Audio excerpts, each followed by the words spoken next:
Kilala niyo ba si Jillian Ward? Sana nga. Oo. Sana. Kung meron kayong gustong sabihin kay Jillian Ward, ano ito? Sana maging totoo. Anong ganap sa mundo ng showbiz?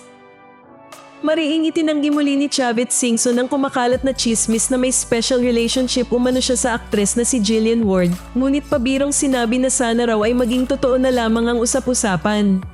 Sa panayam sa podcast na The Men's Room noong December 27, inamin ni Singson na ni minsan ay hindi pa raw niya personal na nakikilala si Jillian.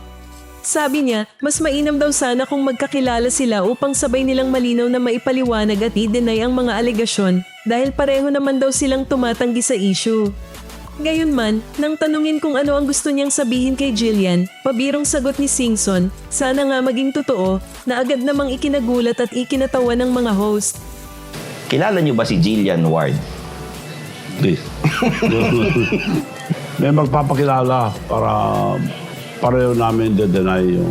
Oo. Para mawala na. Hindi pa nakakilala. Hindi pa nakilala. Oo. Hindi pa. Oo. Sana nga. Oo.